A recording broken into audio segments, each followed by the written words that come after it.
여러분 안녕하세요. 반갑습니다. 자, 저희는 신의료 기술 분야 온라인 산업체 재직자 단기 강좌 빅데이터 부분을 맡은 저는 인제대학교의 변혜원입니다. 자, 제가 오늘 말씀드릴 강좌의 주제는요. 바로 빅데이터와 의료 이용 지도를 활용한 맞춤형 인공지능 사례가 되겠습니다. 자, 소위 지금 오늘 보실 이 사례는요. 자, 우리가 특히 의료 현장에서 빅데이터라고 하는 것들이 많이 구축이 되어 있고, 자, 이것을 여러분들이 활용하시는 상황들을 많이 맞이하시게 될 텐데요. 자, 이때 소위 우리가 맞춤형 인공지능이라는 게 어떤 사례가 있는지, 자, 구체적으로 오늘 그것을 제가 설명드리고자 합니다. 자, 그러면 지금부터 본격적으로 시작하도록 하겠습니다. 자, 오늘의 그러면 목차입니다. 자, 오늘 우리가 여러분들하고 제가 1시간 동안 나눌 주제는 크게 4가지입니다. 자, 첫 번째는 제일 먼저 자, 공공 빅데이터의 현황을 말씀드리겠습니다. 자, 왜냐하면 지금 이 강좌를 듣고 계신 재직자 여러분들이 가장 궁금해 하시는 거는 자, 대체로 2가지였습니다. 자, 하나는 자, 도대체 빅데이터가 뭐냐에 대해서 궁금들을 많이 하시고요. 자, 그보다는 더 많은 비율의 궁금하신 부분들을 말씀을 드리자면, 자, 이 빅데이터가 뭔지는 알겠는데 어디서 이런 빅데이터를 가져올 수 있느냐, 그래서 이 빅데이터를 가져와서 사용할 수 있느냐, 자, 여기에 대해서 굉장히 많이 사람들이 궁금해 했었습니다. 오늘 제가 공공 빅데이터의 현황까지 말씀을 드리려고 합니다. 자, 그 다음 두 번째는 자, 우리가 국내뿐만이 아니라 해외에서도 현재 공공 빅데이터라고 하는 것들이 널리 활용되고 있습니다. 자, 따라서 우리가 몇 개의 기관, 예를 들면 몇 개의 의료기관이나 단일기관에서 사실 빅데이터를 모으기란 굉장히 어려운 일이죠. 자, 그럼에도 불구하고 실제로 퍼블릭 데이터, 공공 빅데이터가 많이 우리가 접근할 수 있는 데이터들이 많이 있습니다. 그래서 오늘은 바로 이 해외와 국내 사례를 각각 말씀을 드리겠습니다. 자, 다음으로 세 번째는요. 바로 공공 빅데이터를 어떻게 활용할 것이냐. 자, 여기에 대한 시사점을 말씀을 드리도록 하겠습니다. 자, 그리고 이 수업의 이제 말미에는요. 자, 직접적인 사례를 말씀드리려고 합니다. 자, 그래서 이번 강좌의 주제 중에 하나죠. 소위 이제 의료 이용 지도 연구를 통해서 의료의 정책의 질을 향상시키는 자, 이렇게 빅데이터를 활용한 사례를 말씀드리겠습니다. 자, 먼저 공공 빅데이터 현황을 살펴보시죠. 자, 여러분들도 동의하시다시피 지금 우리가 4차 산업혁명 시대를 맞이하고 있습니다. 자, 이와 함께 데이터가 굉장히 중요해지기 시작했습니다. 자, 본격적으로 4차 산업혁명이라는 용어가 사용되기 시작했던 2017년, 18년, 자, 이쯤에서 자, 데이터의 중요성은 더욱 부각되기 시작합니다. 데이터는 계속 축적되기 시작하고요. 자, 그러다 보니까 정말 중요한 건 데이터를 축적하는 방식이 아니었습니다. 자, 데이터를 어떻게 활용할 것이냐. 이것이 사실 지금 현재 데이터 사이언티스트들이 가장 고민하는 부분이라고 볼 수가 있는 것입니다. 즉 요약하자면 자, 이제 데이터는 기관에 따라서 굉장히 많이 보유가 되었습니다. 자, 그럼에도 불구하고 자, 이 데이터를 어떻게 이제 요리할 것이냐, 활용할 것이냐, 이게 관건이 되어가고 있다는 것이죠. 자, 지금 보시면 세계 빅데이터 시장은요 계속 빠르게 성장하고 있습니다. 자, 예를 들면 자, 2027년 정도가 되면요, 자, 이 세계 빅데이터 시장은 1000억 달러가 넘어갈 것으로 예측됩니다. 자, 상상이 되십니까, 여러분들? 1000억 달러라는 돈은 굉장히 많은 큰 돈입니다. 자, 뿐만 아니고요. 자, 우리나라 국내의 빅데이터 시장 규모 역시도 빠르게 급증할 것으로 예상이 되는데, 자, 이 금액은 약 9억 달러에 다다를 것으로 예측이 됩니다. 자, 그러면 결국 이러한 시장 규모의 확장이 의미하는 바는 무엇일까요? 자, 바로 앞으로 빅데이터라는 것을 이용해서 무언가 모델링을 구축하고 활용하는 것이 매우 중요해질 것이다.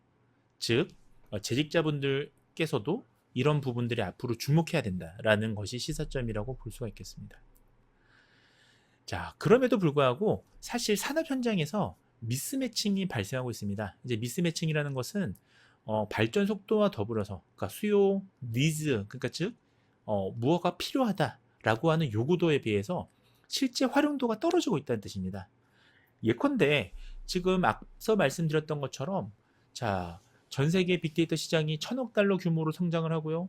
자, 우리나라만 해도 약 9억 달러에 다다를 것으로 예상이 되는데 자, 이처럼 시장 규모는 빠르게 성장하고 있습니다만은 지금 현 시점에서 데이터 공개나 활용은요, 우리나라 시장이 세계 선진국에 비해서 상당히 뒤처지고 있다. 자, 이것이 또 하나의 현실입니다. 자, 그럼 얼마나 뒤처지고 있는가? 자, 여기에 대해서 몇 가지 말씀을 드리자면요. 자, 미국이랑 비교하면 약 3년 정도가 뒤처지고 있습니다. 자, 기술이 그만큼 늦다는 것이죠. 자, 그 다음에 일본하고 비교하면 1.9년이니까 약 한 2년 정도 우리나라의 데이터 활용 부분의 기술이 떨어지고 있다는 뜻입니다. 자, 유럽하고는 약 1.3년 정도의 격차를 보이고 있죠. 자, 이렇게 보면 정말 별거 아닙니다만은 아닌 것처럼 보입니다만은 사실 첨단 기술 시장에서 3년, 2년, 1년의 격차는 상당히 큰 격차라고 볼 수가 있습니다. 여러분들 한번 상상해 보시죠. 여러분들 지금 쓰고 계신 스마트폰 있죠? 자, 이 스마트폰이 제가 만약에 애플이라고 하는 회사에 비해서 삼성이라는 회사가 스마트폰의 격차가 2년 정도 떨어진다. 즉, 지금 제가 가지고 있는 기술력은 애플의 2년 전에 그 핸드폰 정도의 수준이라는 겁니다. 자, 어떻습니까? 상상만 해도 얼만큼 격차가 벌어져 있는지 지금 떠오르시게 되는 거죠. 자, 이처럼 미스매칭이 일어나고 있다라는 말씀을 드렸습니다. 자, 지금 보시다시피 자, 지금 현 시점에서 대략적으로 공공 빅데이터 현황은 약 세계 시장 규모는 770억쯤 되고요. 자, 보시면 이것이 앞으로 급속도로 발전을 해서 자, 지금 비례대칭적으로 발전을 하고 있죠. 자, 그래서 2024년에 840억, 자, 2025년에 900억 이렇게 발전을 하게 됩니다. 자, 그리고 자, 여기는 예측 전망이 한 10년치의 어떤 동향만 나와 있습니다만은 자, 사실은 빅데이터 부분에 있어서 인공지능의 발전의 혁신이 대략 2027년 이후게 되면 특이점이 오게 됩니다. 자, 그렇게 되면 여러분들 잘 아시다시피 보다 더 진보적으로 발전된 소위 어드밴스드한 AI가 활용되기 시작하고요. 자, 그때 되면 데이터의 활용이 더 늘 것으로 누구나 추정을 할 수가 있습니다. 즉, 향후에도 이런 추세는 앞으로 계속될 것이다 라고 제가 말씀을 감히 드릴 수가 있겠습니다. 자, 우측에 보시는 지금 국내 빅데이터 시장 규모는 더 주목할 만합니다.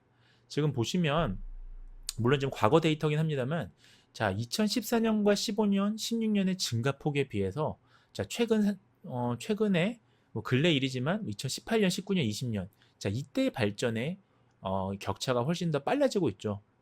그러니까 더 급증하는 것을 우리가 볼 수가 있습니다.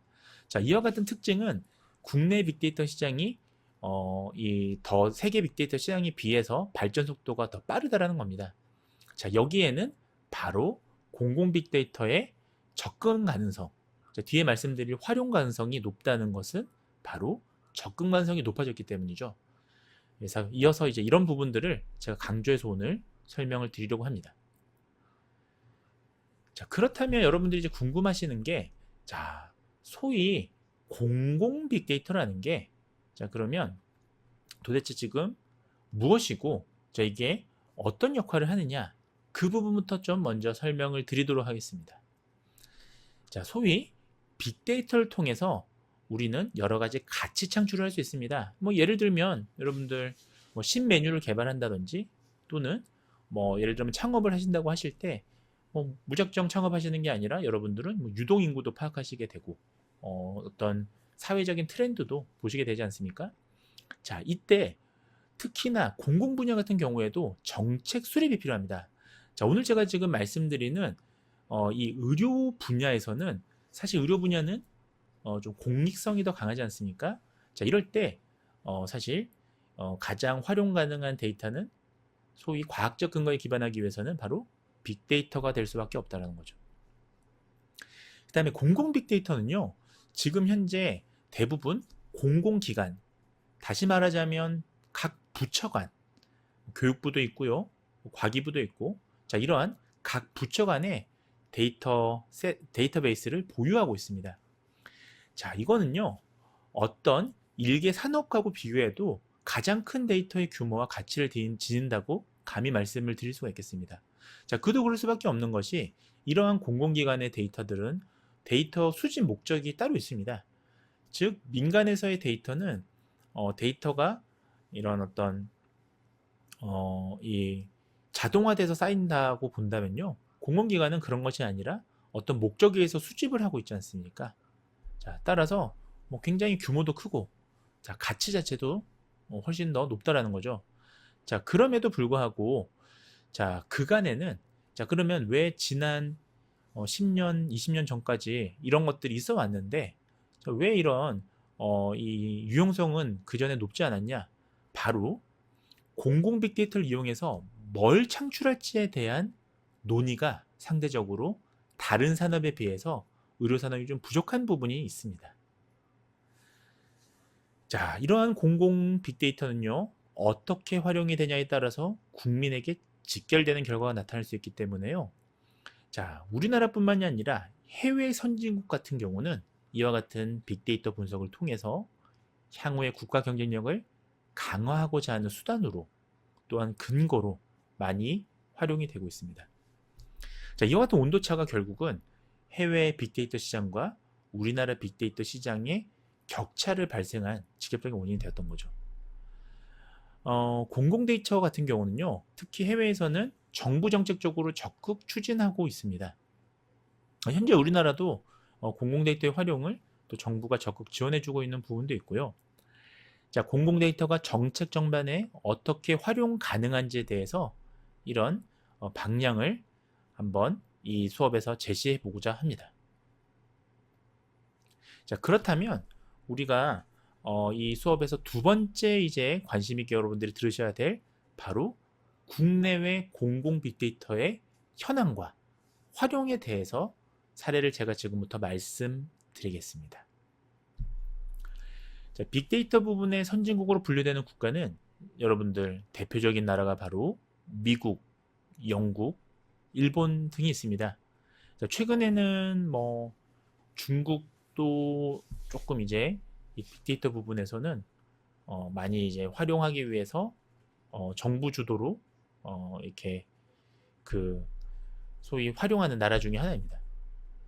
자, 지금 말씀드렸던 미국, 영국, 일본은요, 자, 활발하게 빅데이터를 활용하려고 노력하고 있는 나라라고 볼 수 있겠습니다. 자, 그 사례를 한번 제가 말씀을 드리겠습니다. 자, 먼저 미국이 있는데요. 자, 미국은 범정부 차원에서 오픈 데이터 정책을 시행해서 지속적인 방향성을 가지고 빅데이터 정책을 진행하고 있습니다. 자, 이러한 정책을 통해서 각 정부 부처들 간의 데이터 표준화를 이끌어내고 있고요. 자, 그러다 보니까 불필요한 통계 조사 비용이 감소됩니다.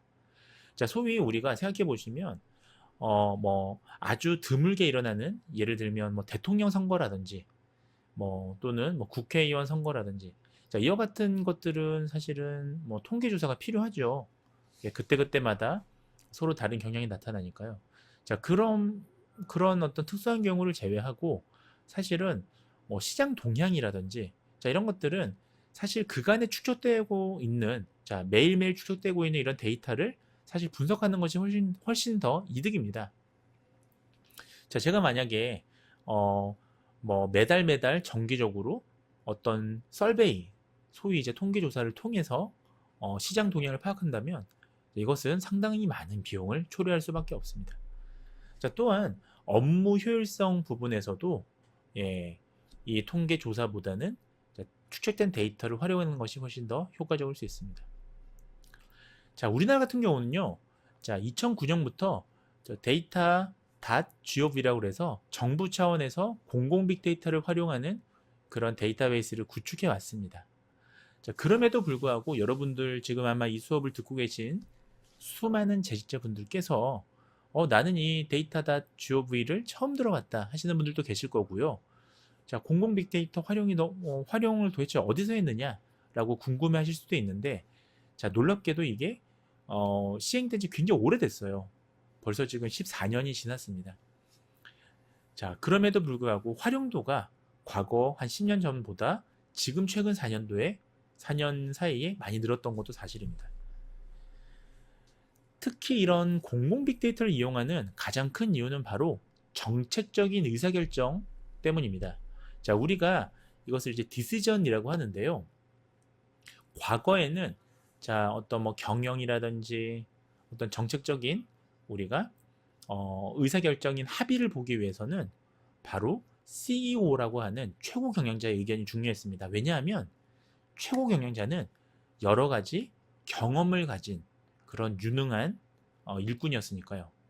자, 그럼에도 불구하고 최근에는 이러한 정책적 의사결정에 바로 빅데이터를 활용합니다. 왜냐하면 과거에는 이런 큰 용량의 데이터를 분석하는 것이 굉장히 시간도 오래 걸리고 힘든 일이었지만 지금은 인공지능의 발달로 인해서 이런 빅데이터를 활용하는 것이 어렵지 않기 때문입니다. 자, 결론적으로 지금 미국 같은 경우는 자, 부처나 공공기관, 대학, 민간 부분의 산학협 관의 협업을 통해서요, 데이터를 기반으로 둔 정책적 의사결정에 활용하고 있다라고 결론을 내릴 수가 있겠습니다. 자, 그다음에 영국 얘기를 좀 해보겠습니다.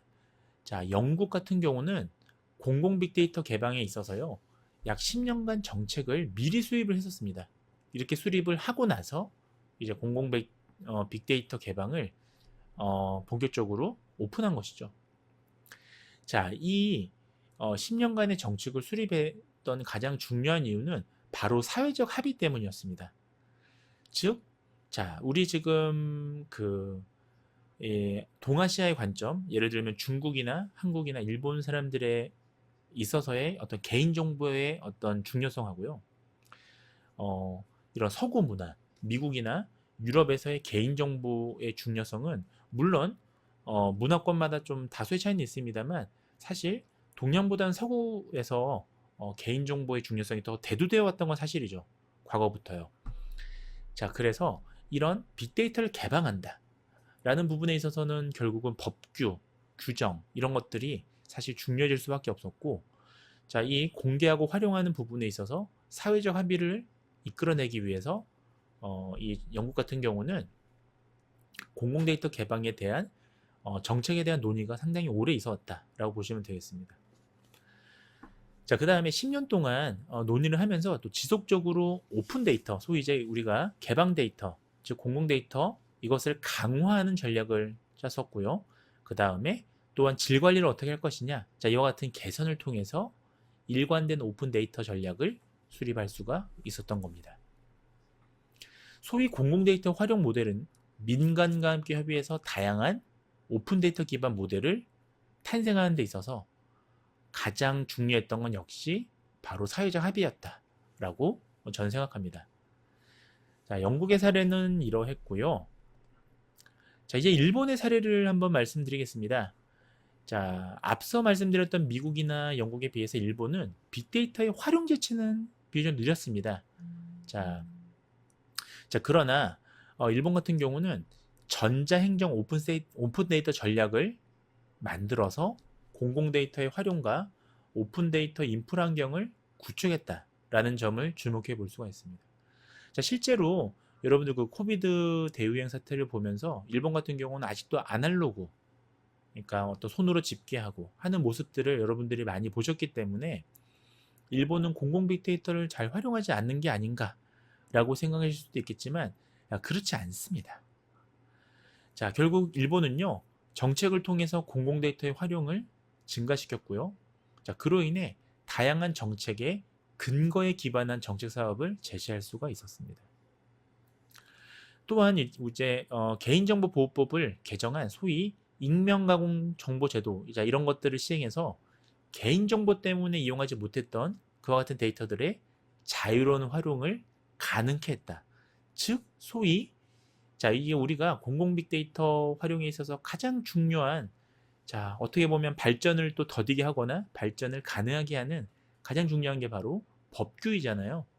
소위 이제 개인정보보호법, 이걸 일본에서는 개정을 해서 자, 익명가공 정보 제도를 활용했다라는 겁니다.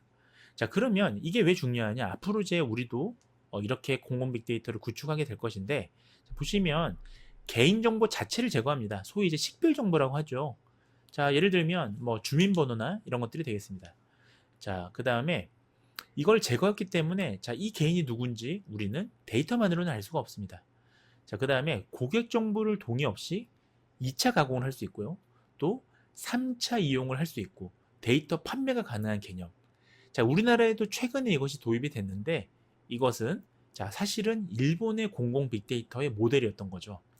자, 정책적으로 개인정보에 조금 이 허용 가능성을 풀어줬다. 이것이 바로 일본이 해외 공공 빅데이터 활용의 선진국 사례로 꼽힐 수 있었던 가장 중요한 게 아닌가라고 저는 생각을 합니다. 한마디로 요약하자면 공공 빅데이터나 오픈 데이터의 사용이 증가하는 그런 극대적인 효과를 가져오게 되었던 것입니다. 자, 특히나 의료부뿐만이 아니라 비즈니스 분야에서도 많이 이것이 활용되었었는데요. 자, 일본 같은 경우는 결국은 개인정보 자체, 즉 개인 식별 자료를 제거했다라는 게 자, 어떤 효과를 가져왔냐면요.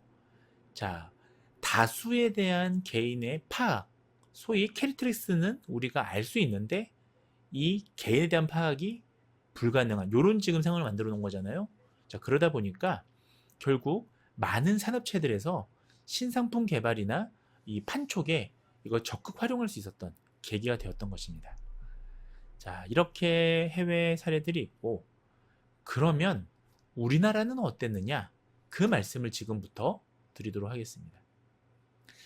우리나라의 경우에는 선진국 대비 데이터 활용이나 개방에 있어서 다소 부진한 결과를 보이고 있습니다. 자, 예를 들면 자, 한 3년 전 자료이긴 합니다만 자, 2019년에서 20년 정도의 자료를 보시면 자, 영국 같은 경우에 제가 아까 해외 공공 빅데이터 현황을 활용하는 좋은 선진국의 사례로 말씀을 드렸지 않습니까? 자, 이 영국 같은 경우는 당시 1년에 약 한 4만 3천여 건의 데이터를 공개했습니다. 자, 여기서 말하는 건이라는 게 케이스가 아니고요. 약 4만 3천여 종이라고 보시면 되겠습니다. 자, 서로 다른 4만 3천여 종의 데이터를 공개했었는데 자, 당시 동시대에 우리나라는 이거에 거의 좀 절반 조금 넘는 25,051건만 공개를 했다라는 거죠. 자, 이 얘기는 자, 인구수가 뭐 한국이 더 많고 영국이 더 많고의 문제가 아닙니다. 사실 산업에서 우리가 보유하는 데이터의 종류는 사실 비슷한 산업 구조를 가지고 있기 때문에 사실 비슷하겠죠. 자, 그럼에도 불구하고 자, 영국이 훨씬 더 많은 데이터를 공유했다라는 것입니다. 자, 결국 한마디로 요약하자면 우리나라의 데이터 개방은 다소 부진했다라고 보시면 되겠습니다. 자, 그럼에도 불구하고요, 이 지난 문재인 정권부터 시작해서 자, 범정부 차원의 빅데이터 관련 정책들이 결국 행안부, 행정안전부와 과기부, 과학기술부를 주관으로 진행되고 있다는 점은 앞으로 향후에 이것이 많이 확대될 것이다, 발전될 것이다 라고 예측할 수 있는 긍정적인 신호라고 볼 수가 있겠습니다. 자, 정부 주도 데이터 개방 정책의 흐름을 간단히 살펴보시면요. 자, 2011년도에 빅데이터를 활용한 정부를 대한민국은 구축하려고 했습니다. 그 다음 빅데이터 마스터 플랜을 또 지난 이명박 정부에서 구상을 했었고요. 자, 또 시간이 흘려서 지금 본격적으로 공공데이터 혁신 전략을 수립한 것은 또 지난 문재인 정권이라고 보시면 되겠습니다. 자, 이처럼 이제 공공데이터를 활용하는 방안에 대해서 우리나라도 강화하는 분위기다라고 보시면 되겠습니다. 자, 그럼에도 불구하고 우리나라의 그런 문제점이 뭐냐? 자, 한 3가지 정도 말씀을 드릴 수가 있겠는데요.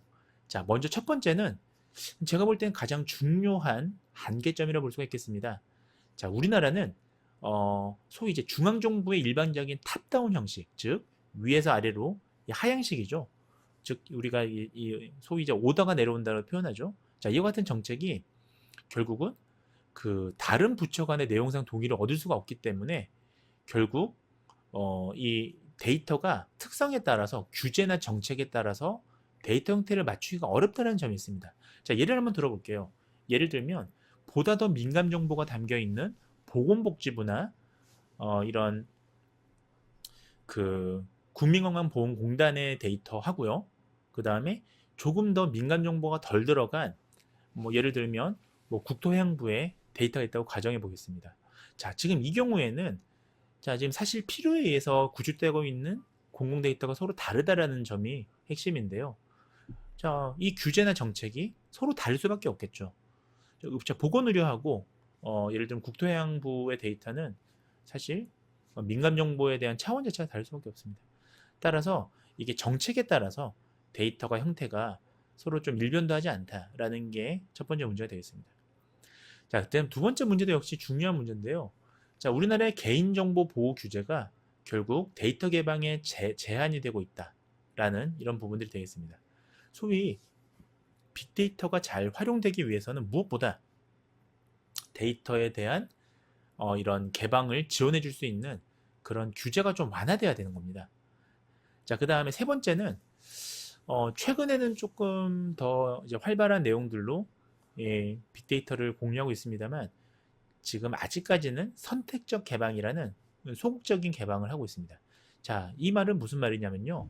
자, 어떤 상황에 대해서 모든 데이터를 총괄적으로 공개하는 것이 아니고요. 그 중에 일부 데이터만 선택적으로 공유한다라는 것입니다. 하지만 자, 앞으로는 적극적 개방이 될 것이다 라고 유추해 볼 수가 있겠습니다. 자, 그러면 계속 이어서 자, 해외와 국내에서 빅데이터 개방을 통한 이 시민 편의, 운영 효율화, 자, 위험 요소 발굴, 리스크 발굴이죠. 자, 뭐 또는 이제 건강 같은 경우는 헬스 리스크 이런 것들의 발굴이라 보시면 되겠습니다. 자, 이런 분야에서 주로 공공 빅데이터가 활용되는 것이 오늘날의 산업의 트렌드다라는 말씀을 드릴 수가 있겠습니다. 자, 그렇다면 산업 외에도요, 공공기관에서 빅데이터를 활용하는 주된 네 가지 목적에 대해서 간단히 살펴보겠습니다. 자, 공공기관에서는 왜 빅데이터를 활용하냐? 자, 첫 번째 목적은 시민 편의입니다.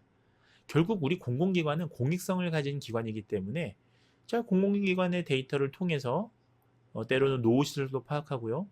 버스 노선이나 행정 서비스나 시민 편의와 관련된 여러 가지 데이터를 발굴해서 시민 편의를 위한 개선 사항에 적극 반영을 하고 있죠. 예를 들면 서울시의 올빼미 버스, 자, 이런 심야 버스 운영 사례는 대표적인 이 빅데이터를 활용한 그런 사례라고 볼 수가 있는 것입니다. 자, 다음으로 운영 효율화입니다. 자, 이거는 사실 공공기관뿐만이 아니라 자, 이 수업을 듣고 계신 민간 산업체에서도 마찬가지인데요. 자, 운영의 효율화를 자, 과거의 CEO가 아닌 이제는 빅데이터에 기반해서 효율성을 찾자. 자, 이런 목적으로 많이 시행이 됩니다. 자, 예를 들어 보겠습니다. 자, 우리가 SNS 데이터 있지 않습니까? 자, 이런 거와 공공 빅데이터를 연계하는 상황 또는 도로 현황이나 시설물 관리, 자, 이런 공공재와 관련된 관리나 운영 이런 것들에는 반드시 비용이 들기 마련이죠. 자, 이런 비용들을 절감하는데 바로 공공 빅데이터를 이용하는 것입니다. 자, 그 다음 세 번째는 바로 위험 요소를 발견한 것입니다. 자, 오늘 이제 뒤에서 말씀드릴 의료 현장의 사례에서는 우리가 리스크 팩터를 찾는 것이 상당히 중요하고요. 저 같은 경우도 사실은 리스크 팩터를 주로 탐지하는 저는 또 질병 연구가이기도 한데요. 자, 예를 들면 강력 범죄라든지요, 테러, 전염병, 자, 코비드 19 같은 이런 전염병 또는 각종 시민의 안전 부분과 치안 강화 부분에 소위 이 공공 빅데이터가 활용되고 있다는 것입니다. 자, 마지막으로 빅데이터 활용에 바로 이 정책적인 거 발굴의 목적으로 시행되기도 합니다. 예를 들면 고용정책 일자리 창출이나 정책 관련 부분, 지원 이런 것들에 빅데이터가 활용되고 있습니다. 자, 그러면 해외 공공 빅데이터 활용 사례를 간단히 말씀을 드리겠습니다. 자, 해외에서는 그럼 공공 빅데이터를 어떻게 활용했느냐? 자, 첫 번째 시민 편의 부분에서 실사례를 말씀드리면요. 자, 일본 같은 경우는 위성 신호와 센서 정보를 기반으로 바로 버스 운영 관리 시스템을 구축했습니다. 자, 이 버스에다가 GPS에 센서를 부착합니다. 그렇게 되면 현재 버스의 위치나 승차 인원 정보나 자, 버스 정류장별 승차 인원들을 파악하게 되죠. 자, 그래서 이 정보를 가지고 버스 운행의 효율을 높이고 시민 요구 사항을 반영했습니다. 자, 그 다음에 운영 효율의 측면의 사례를 보시면요. 이번엔 미국 사례를 말씀을 드릴 건데요. 자, 미국의 교통국은 교통 혼잡을 발생시키는 요인을 사전에 파악해서 이걸 개선하고 자, 그 다음에 동시에 최적의 교통 정보를 제공하고요.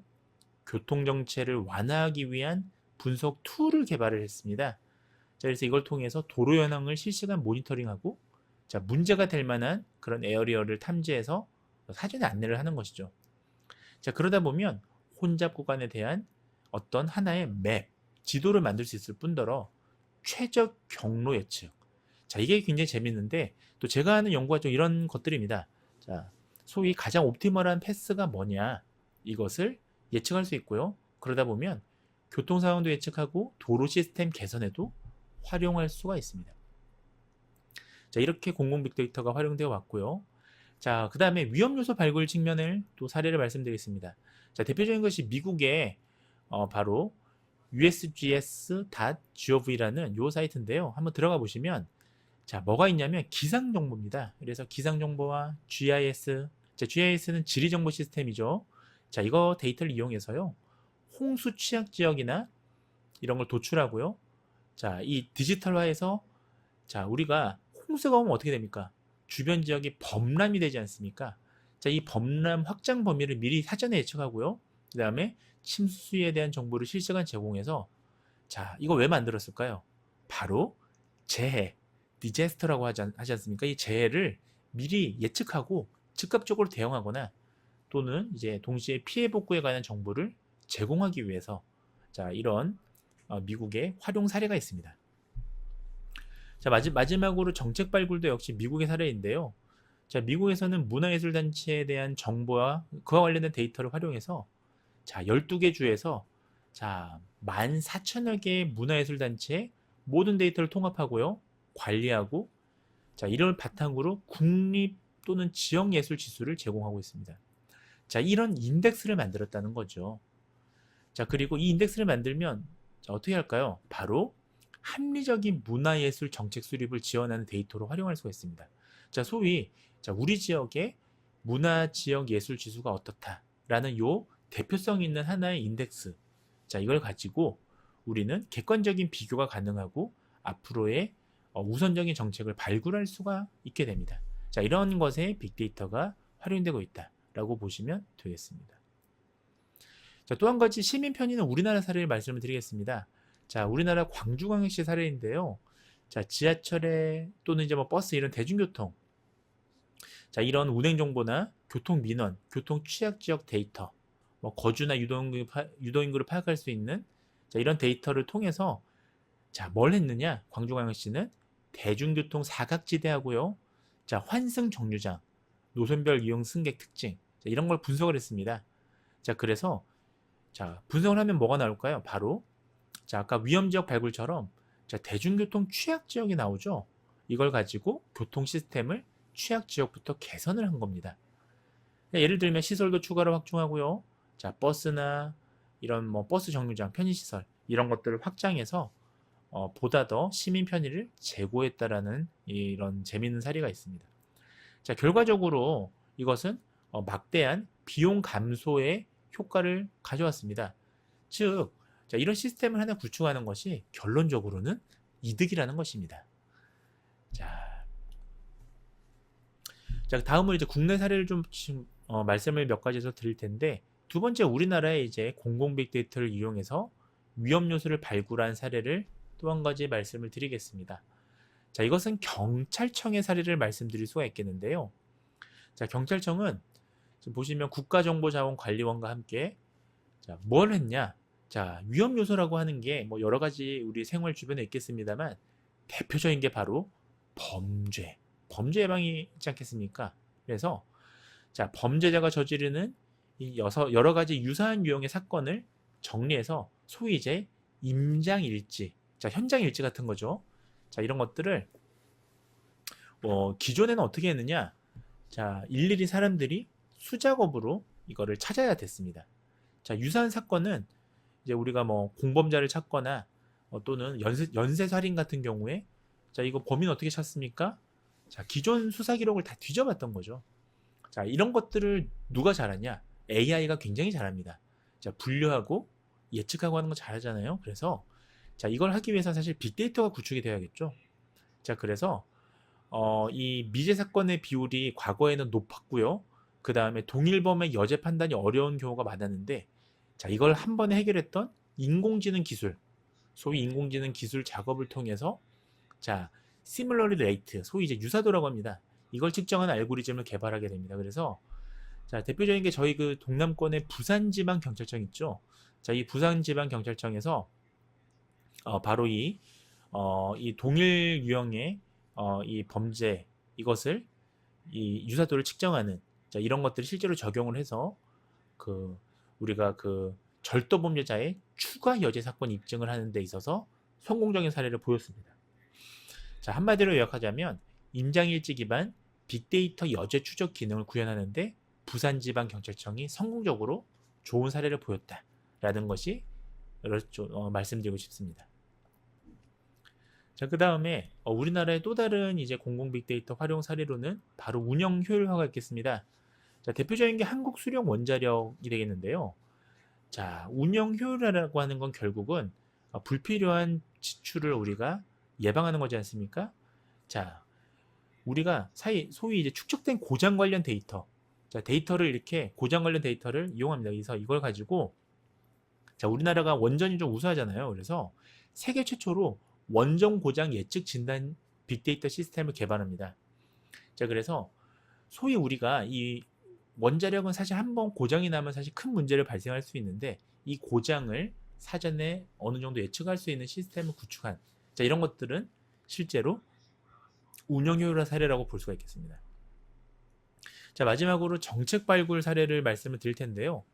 자, 우리나라 경기도 남양주의 사례를 말씀을 드릴 텐데, 자, 남양주 같은 경우는 세대 구성이나 경제 수입에 대해서 소득 원래 부부수, 경제 인원수, 자녀수, 과세 표준 금액, 자, 이런 정보들이 쭉 있을 거 아닙니까? 이걸 파악해서 남양주는 어떻게 했느냐?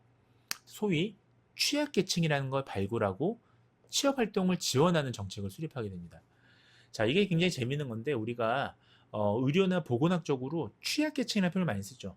예를 들면 코로나 대유행 시기에 코로나 취약계층이 뭐냐? 자, 이때 말하는 취약계층이라는 건 그때그때 정치적인 상황에 따라서 다 달라집니다. 그렇지 않습니까? 예를 들면 자, 소아 감염병이 도는 시기에는 영유아, 소아가 취약계층일 테고요. 그 다음에 뭐 노인병 같은 게 이제 만연하는 시기에는 노인이 취약계층이 되겠죠. 자, 마찬가지로 이러한 것들은 시기가 변할 텐데요. 소위 이런 취약계층이라는 걸 데이터에 기반해서 정책을 수립한다라는 것은 상당히 근거 기반 정책 수립이라 볼 수가 있는 것입니다. 자, 이런 것들을 공공 빅데이터를 활용했다라는 말씀을 드릴 수가 있겠습니다. 자, 지금부터는 이제 공공 빅데이터 활용의 여러 가지 시사점에 대해서 말씀을 드리겠습니다. 자, 먼저 첫 번째로 그럼 공공 빅데이터가 활용된다라는 거에 있어서 어떤 시사점을 가지느냐? 첫 번째는 바로 데이터의 개방입니다. 자, 여러분들 앞서 설명드렸다시피 미국 같은 대표적인 이런 이 데이터 분야의 선진국에서는요, 각종 국가와 사회적 이슈에 대한 여러 가지 해결책으로 공공 빅데이터의 활용이 핵심 키가 될 것으로 보고 있습니다. 그래서 공공 빅데이터를 이 정부 차원에서 개방하는 것을 적극 추진하고 있습니다. 자, 따라서 앞으로도 이와 같은 소위 한마디로 요약하자면 근거에 기반한 사회 정책이 되지 않겠습니까? 자, 이런 것들이 바로 데이터 개방이라는 것을 통해서 공공 빅데이터의 활용점이 늘어나게 됐다라는 것을 우리가 시사점으로 볼 수가 있겠습니다. 자, 미국에서는 제일 먼저 뭘 했냐? 정부에서 공공에서 발생된 65만 개의 데이터를 오픈을 먼저 시행을 했습니다. 즉 데이터 개방이 먼저 일어났죠. 자, 그러다 보니까 이제 수많은 이 데이터를 이용한 여러 가지 프로그램들이나 정책들이나 또는 뭐 이런 시스템이 만들어지기 시작했는데요. 자, 결국 공공부문의 데이터 개방, 이것을 중요하게 인식하게 됐던 결정적인 계기는 바로 이 데이터의 중요성과 데이터의 개방 아니겠습니까? 지금 우리나라 같은 경우도 이제 공공 데이터가 상당히 많이 개방되고 있는 실정입니다. 자, 하지만 우리나라 같은 경우는 근래까지는 어땠냐? 자, 아까 제가 앞서 말씀드렸다시피 결국 데이터 개방의 가장 관건은 무엇이냐? 한마디로 요약하자면 개인정보보호법이죠. 자, 이와 같은 제도적 장애 요인들을 우리가 규제가 좀 완화되어야 사실은 빅데이터 수집이나 활용이 더 본격적으로 늘어갈 수가 있습니다. 결국 이런 것들이 우리나라 같은 경우에 빅데이터 수집 활용에 제한점을 가져왔던 것도 사실입니다. 자, 결국은 이 개인 맞춤형 서비스 활용이 빅데이터 활용의 가장 중요한 핵심이다라고 우리가 볼 수가 있는 겁니다. 자, 그럼에도 불구하고 역시 이 개인정보 보호라고 하는 부분도 중요하지 않습니까? 이 트레이드 오프의 관계인 거예요. 양자를 다 동시에 가질 수는 없습니다. 그래서 자, 이런 개인정보보호법으로 인해서 결국은 데이터 개방에 대한 이 활용도가 좀 제지되었던 부분도 있고요. 자, 결국은 향후에는 자, 이 양자 토끼를 한꺼번에 잡기 참 어려운 일인데, 자, 데이터를 활용하는 데이터 오픈하고요. 그 다음에 데이터를 보호하는 개인정보 규제하고 이 적절한 중간 지점을 우리가 잘 선택해서 결국 정부에서는 여러 가지 방면에서 이런 데이터 개방 정책을 모색할 필요가 있다라는 게 공공 데이터 개방의 시사점이 되겠습니다. 자, 두 번째는 전문 인력입니다. 자, 지금 여러분들이 이 수업을 들으시는 이유는 재직자들이 지금 직업 전환을 하거나 재직자들이 데이터 사이언스에 대한 교육을 받고 싶은 것이지 않습니까? 자, 결국은 전문 인력이 필요합니다. 많은 빅데이터를 보유하더라도요. 자, 기술 개발과 함께 제일 필요한 게 뭐냐? 자, 고급 전문 인력입니다. 이 고급 전문 인력이 부족하다면 결국 데이터의 가치 자체가 쓸모없는 데이터가 될 수밖에 없습니다. 자, 결국 전 세계 데이터 분야에서 경쟁할 수 있으려면요. 우리나라가 빅데이터 관련 기술뿐만 아니라 바로 고급 인력 확보, 이거 중요하고요. 이것이 결국은 국가 경쟁력의 핵심이 된다라는 말씀을 드리고 싶습니다. 자, 또한 전문 인력 양성에 우리가 좀 초점을 맞춰서요. 새로운 서비스 모델 개발에도 주력할 필요가 있다라는 말씀을 드릴 수가 있겠습니다. 자, 또 한 가지 이제 시사점은 데이터의 양적 질적 문제입니다. 자, 우리나라 같은 경우는 국가 경쟁력 강화를 위해서 공공 빅데이터를 개방을 하고 있습니다만 양적으로는 여전히 미국이나 영국 등의 이런 데이터 선진국에 비해서는 좀 미흡한 차원이 있습니다. 또 우리나라의 공공 빅데이터는요. 데이터의 다양성이 부족합니다. 여러분들 잘 아시다시피 우리가 빅데이터라고 하는 이 용어 자체가 단순히 용량만 큰 게 아니라 바로 이 다양성이 많은 것이 또 빅데이터를 정의하는 하나의 요인이지 않습니까? 자, 결국 한마디로 요약하자면 현재 우리나라는요. 공공 빅데이터의 양도 부족하지만 다양성도 부족하다는 겁니다. 즉 이러한 질적 측면을 늘릴 필요가 있다. 소위 이러한 개선을 통해서 빅데이터 체계를 체계적으로 시스테믹하게 발굴하고요. 또 데이터 개방을 확대하고 자, 공공 데이터의 양적 질적 강화를 반드시 꾀할 필요가 있다라는 말씀을 드리겠습니다. 또 한 가지가 각 부처 간의 데이터가 서로 다른 기준으로 수집되고 관리되고 있습니다. 따라서 이러한 경우에는 하나의 표준화도 필요한 상황이라 말씀드릴 수가 있겠습니다. 자, 그러면 앞으로 이런 시사점이 있어서 활성화 방안은 뭐가 있냐? 자, 활성화에 대한 시사점은요. 자, 이게 참 아이러니컬한 상황인데, 자, 이 강의를 드리는 저도 참 이게 말씀드리기 어려운 부분인데, 이게 참 모순된 상황입니다. 우리는 퍼블릭 빅데이터, 공공 빅데이터라고 하는데, 이때 공공이라는 퍼블릭이라는 단어가 들어가는 있는데, 실제로는 공공 영역에서 활용하는데 여러 가지 한계가 있습니다. 왜 한계가 있느냐? 앞서 말씀드렸던 양적 질적인 부분에 또는 다양성 부분에 문제가 있기 때문이에요. 자, 이런 한계를 위해서는 민간 부분의 활성화 사례가 아주 풍부하게 나타나야 됩니다. 자, 예를 들면 우리가 건강보험공단의 빅데이터만으로는 아주 세밀한 질병의 어떤 정책적인 부분들, 예측적인 부분들을 하기가 어렵습니다. 즉 가장 좋은 합리적인 방법은 병원에 있는 임상 데이터와 소위 이제 레지스트리 데이터라고 하죠. 이것과 건강보험공단의 데이터가 함께 병합되는, 자, 이런 상황에서 가장 옵티멀한 예측이 가능하겠죠. 자, 또 한 가지가 보시면 공공 빅데이터의 민감 데이터를 이렇게 분석하는 이 방법, 이거를 지금 굉장히 여러분들 제직자분들이 궁금해 하시는데, 자, 이런 것들을 앞으로 대학이라든지 또는 정부 차원에서 이거를 도와줘야 됩니다. 지원을 해줘야 됩니다.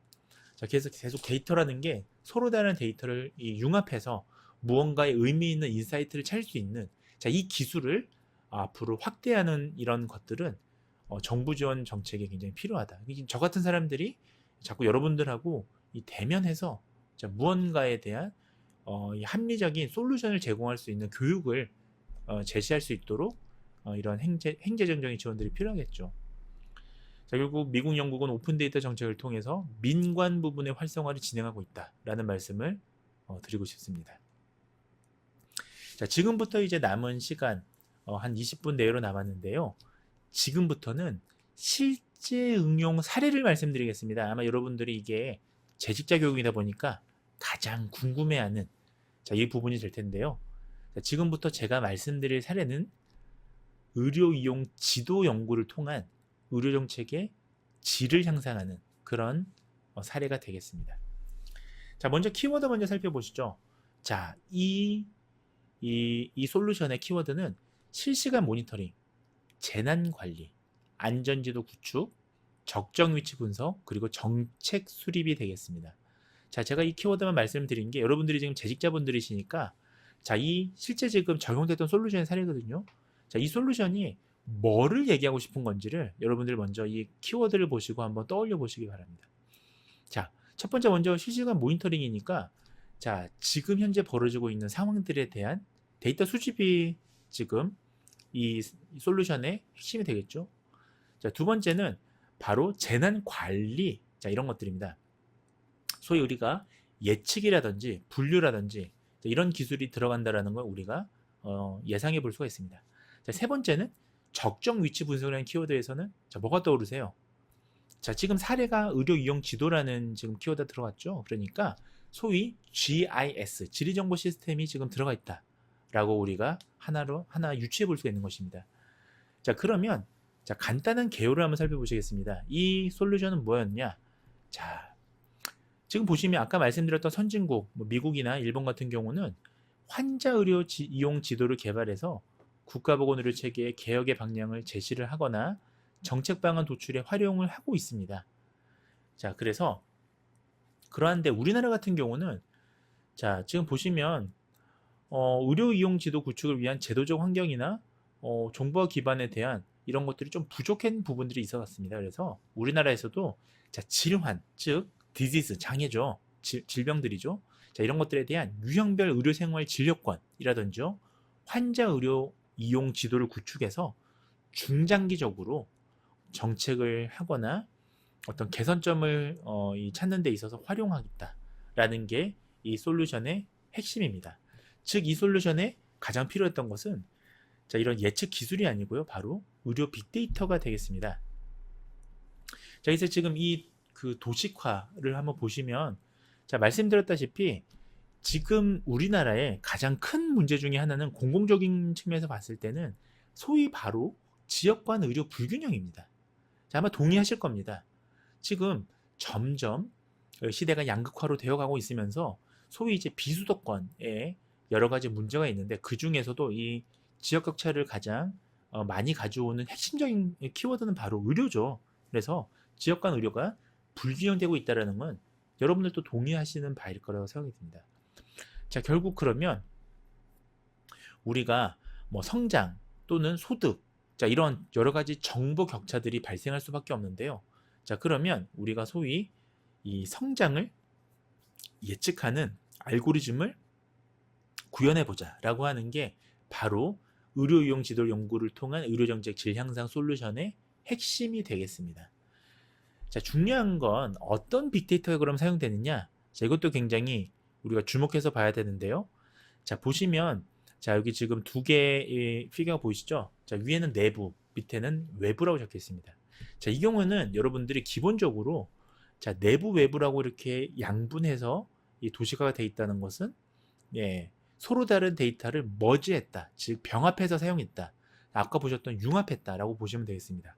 자, 대표적인 예로 아까 말씀드렸던 건강보험공단의 빅데이터와 자, 병원이 가지고 있는 이 의료 레지스트리 자료를 합친다라는 게 지금 대표적인 내외부 데이터의 병합일의 사례라고 볼 수가 있는 거죠.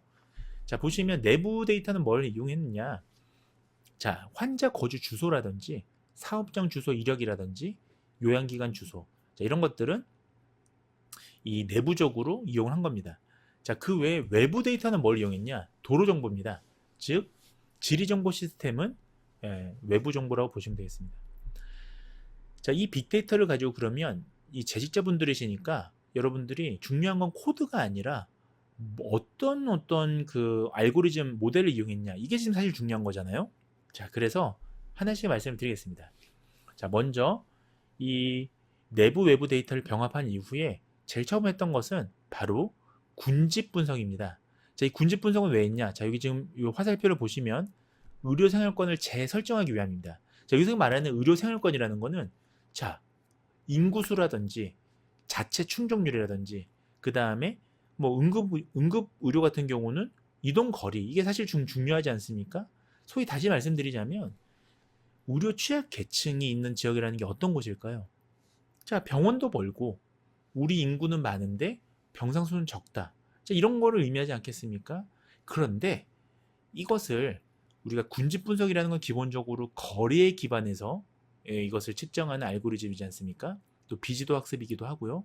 자, 따라서 빅데이터를 넣어서 우리가 지금 예를 들면 부산 같은 경우는 뭐 의료 취약계 지역의 영도구 이렇게 정책적으로 지정을 해놨으면 그게 아니라 기존의 구라고 하는 단위를 완전히 무너뜨리고 자, 새롭게 군집 거리 기반으로 새롭게 무슨 구 무슨 동이 아니라 새로운 이제 의료 생활권을 재설정을 하는 것입니다.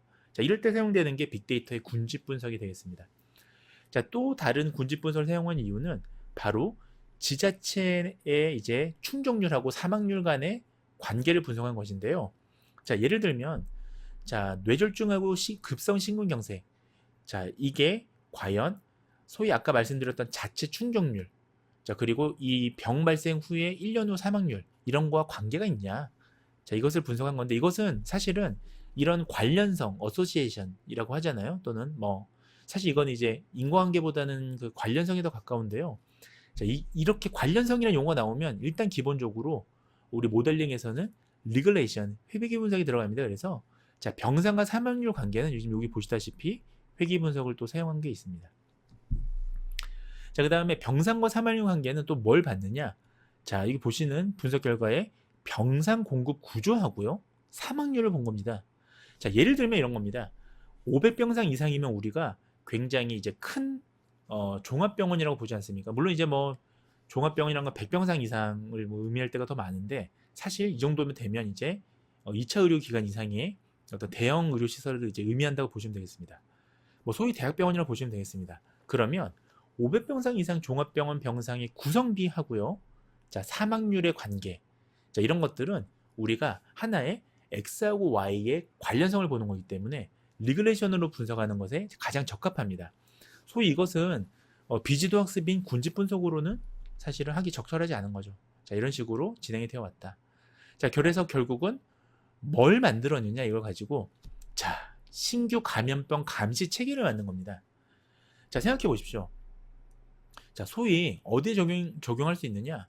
자, 이런 지역 간의 불균형을 가지고 정보 격차를 줄이는 하나의 알고리즘을 만든다면 결국 나중에 코비드 19 같은 새로운 신종 감염병이 나타났을 때, 자, 이것을 우리가 이 취약계층에 빨리 알려줘야 되지 않겠습니까? 정보 격차가 있는 지역이니까요.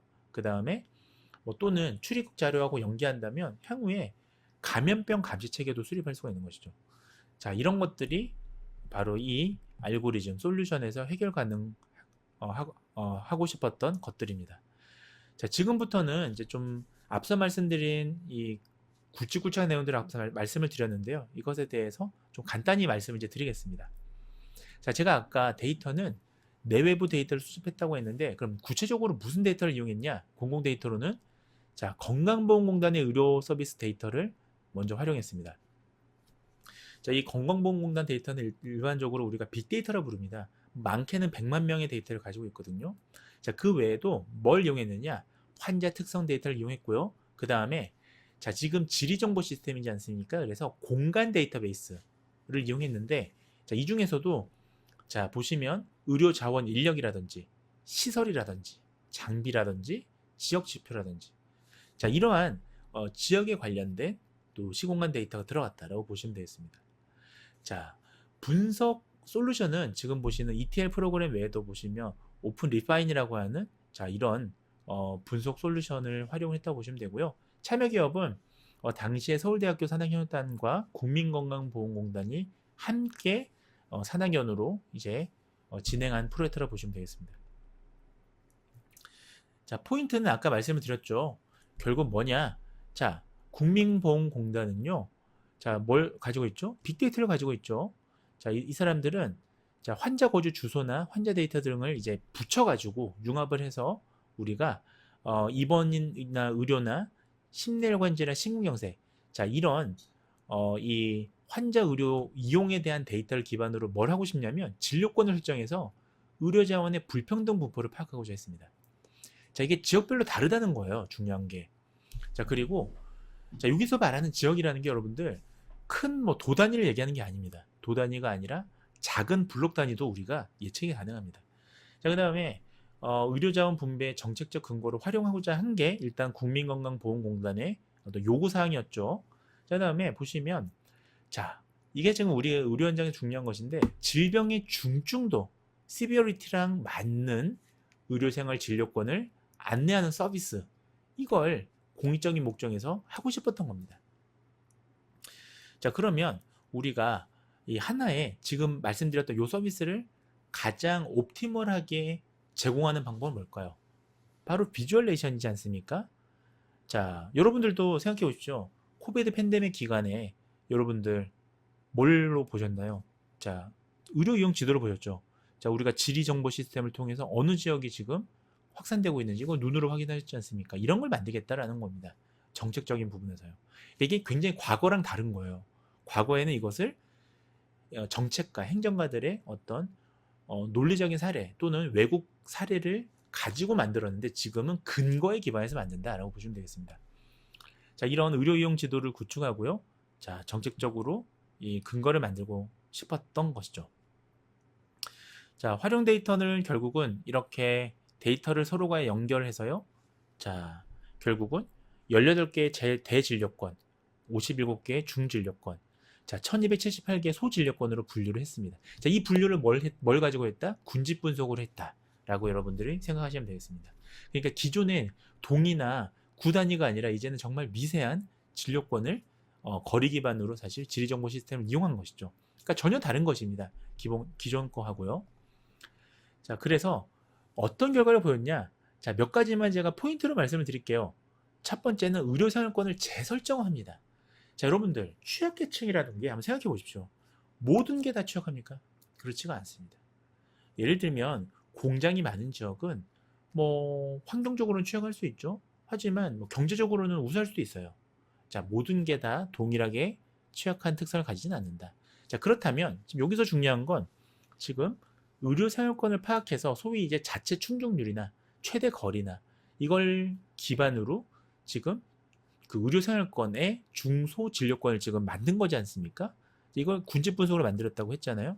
자, 그래서 이렇게 만들었더니 의료생활권을 우리가 대진료권 아까 대진료권 같은 경우는 인구가 한 50만 명 이상인데 자체 충족률은 40% 이상이고 자, 의료 이용 지역까지의 최대 거리가 180분이다. 이런 걸 우리가 대진료권이라고 하자. 이렇게 정의를 하게 됐고요. 자, 이것은 모두 다 군집 분석에 의한 겁니다. 그러니까 다시 말씀을 드리면 병원 행정 전문가가 나눈 게 아니고요. 데이터에 기반해서 나눈 거예요. 자, 그 다음에 중진료권을 이렇게 설정하자. 예를 들면 우리가 그 인구수는 15만 이상인데 자체 충족률은 40% 이상이고 최대 거리가 60분인 경우 이런 거는 우리가 중진료권이라고 부르자. 자, 소진료권은 뭐 1만 명 이상이고 자체 충족률이 40에서 50% 이상이고 최대 거리가 30분인 경우 우리가 소진료권이라고 하자. 자, 이 진료권을 재설정을 하게 되면 그 이후에 어떤 행재정적인 지원을 할 수가 있지 않겠습니까? 자, 그 다음에 지역 내 자체 충족률과 사망률에 대한 우리가 관계를 회귀 분석과 군집 분석을 통해서 살펴보셨다고 했잖아요. 자, 결국은 자, 이런 재미난 효과를 보게 됩니다. 자, 뇌졸중의 경우에는 수도권, 부산, 경북 지방의 의료 자체 충족률이 높게 나타났는데 발병 1년 후의 사망률은 전남이나 충남에서 가장 높게 나타났다는 거죠. 자, 이 얘기는 뭐겠습니까? 우리가 매니지먼트하는 리하빌리테이션, 즉 재활 분야에서는 지금 전남하고 충남이 약한 거예요. 그러니까 뇌졸중 자체는 이 지금 보시면 수도권이나 이런 뭐 대도시가 많을 수 있는데 지금 이걸 해결해주는 유지해주는 곳은 다를 수 있다는 겁니다. 예, 당연히 그럴 수 있겠죠. 자, 마찬가지입니다. 결국은 이런 내용을 통해서 우리는 의료 취약 지역이라는 걸 재설정을 할 필요가 있습니다. 즉 어떤 질병이 많이 발생하는 지역이 의료 취약 지역이 아닌 거예요. 그럼 뭐다? 많이 발생하는 것보다는 이게 관리가 안 되는 게 의료 취약 계층인 거죠. 지역인 거죠. 자, 따라서 소위 이것을 한마디로 요약하면 뭐냐? 자, 이 보건행정에서 많이 쓰죠. 의료 전달 체계. 자, 의료 전달 시스템이라고 합니다. 자, 그럼 이것을 과거의 연역법이나 귀납법적인 논리가 아니라 바로 데이터에 기반해서 마련하자. 자, 이것이 바로 이 솔루션의 또 다른 핵심이다 라고 볼 수가 있는 것입니다. 자, 그 다음에 보시면 병상 공급 구조나 사망률 역시 마찬가지입니다. 자, 그래서 결국 회귀 분석을 실시했더니요. 자, 결과가 어땠냐?